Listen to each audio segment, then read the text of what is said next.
Assalamualaikum warahmatullahi wabarakatuh. Alhamdulillahilladzi khalaqal mauta wal hayata liyabluwakum ayyukum ahsanu amala wa huwal azizul ghafur. Asyhadu an la ilaha illallah wa asyhadu anna Muhammadar Rasulullah. Allahumma sholli ala sayyidina Muhammad wa ala alihi wa ashabihi ajmain, amma ba'd. Sahabat Miftahul Hasan yang dirahmati oleh Allah, sering sekali kita mendengarkan ungkapan ayat dari Allah Subhanahu wa Ta'ala, Inna lillahi wa inna ilaihi roji'un.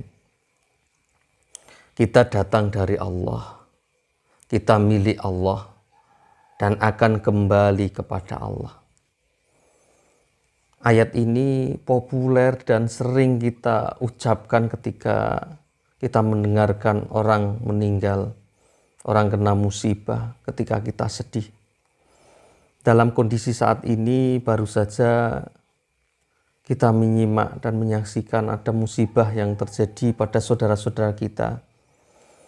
Bahwa ada pesawat Sriwijaya Air SJ182 rute Jakarta Pontianak yang mengalami kecelakaan. Ini menjadi pepeling bagi kita semuanya. Bahwa sesungguhnya di pesawat tadi ada sekitar 56 penumpang, hampir 60-an dengan awak pesawat 60-an lebih. Di situ ada bayi, ada anak muda, ada ibu, ayah. Dalam satu tempat, satu waktu, tapi Allah menghendaki lain. Itulah kejadian bahwa inna lillahi wa inna ilaihi roji'un. Kita ini milik Allah dan akan kembali berpulang kepada Allah. Itulah misteri dan rahasia kematian kita di sisi Allah Subhanahu wa Ta'ala. Dan kejadian tadi bisa menimpa pada siapapun termasuk kita semuanya. Maka ini menjadi pepeling, menjadi pelajaran bagi kita semuanya, bahwa sesungguhnya ada rahasia, 3 rahasia kematian. Kematian ini pasti bagi kita semuanya. Namun rahasia waktu, kapan kita akan kembali kepada Allah. Dalam pelajaran tadi, kejadian pesawat Sriwijaya Air, mereka tidak tahu. Berangkat dengan senyum, disapa oleh ketika di bandara, oleh petugas bandara. Dengan rasa bahagia karena perjalanan akan lancar, naiki pesawat.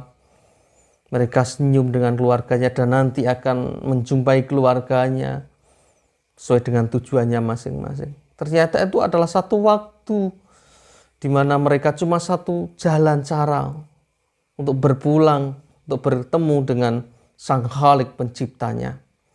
Rahasia waktu, tidak tahu waktu kita kapan, di usia kapan, atau muda, tua, dan tidak tahu. Yang kedua, rahasia tempat. Di mana kita kembali kepada Allah, kita tidak akan tahu tempat kita. Apakah dengan kecelakaan, sakit, dan lain sebagainya. Pasti, tapi kita tidak tahu tempatnya. Yang ketiga, caranya, rahasia cara. Misteri yang ketiga, gimana Allah memanggil kita ini, kita tidak tahu caranya. Di mana tempatnya, waktunya, caranya.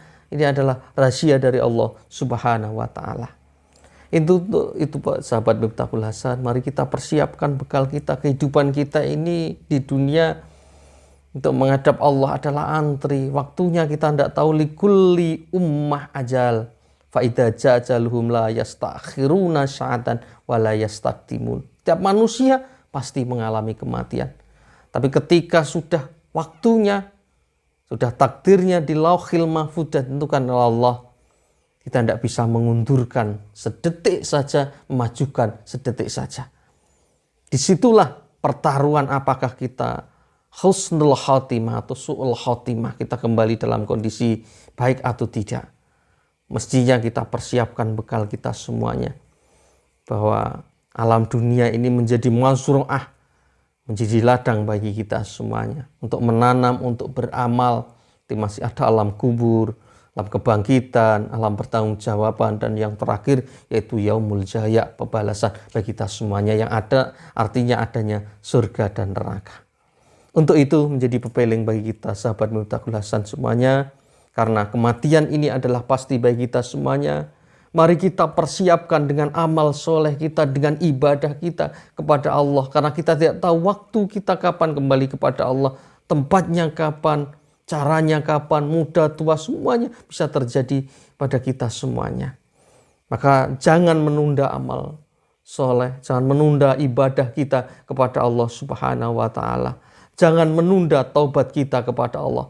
Ketika punya kesalahan, segera kita taubat kepada Allah. Jangan menunda memperbaiki diri. Jangan mainkan yaitu perbuatan maksiat. Segera kita kembali kepada Allah Subhanahu wa Ta'ala. Jangan sia-siakan orang yang mencintai kita dan kita cintai. Kita berbuat baik kepada sama manusia. Semoga menjadi pepeling bagi kita semuanya. Kita berduka, kita mendoakan kepada korban Sriwijaya Air. Semoga arwahnya diterima oleh Allah Subhanahu wa Ta'ala, diampuni, diampuro salah lan khilafnya oleh Allah Subhanahu wa Ta'ala, dan keluarga diberikan ketabahan, kesabaran untuk menghadapi musibah tadi, dan semoga kita nanti semuanya kembali kepada Allah dalam kondisi husnul khatimah. Kurang lebihnya minta maaf. Wallahu muwaffiq ila aqwamit thoriq, bila taufiq wal hidayah. Assalamualaikum warahmatullahi wabarakatuh.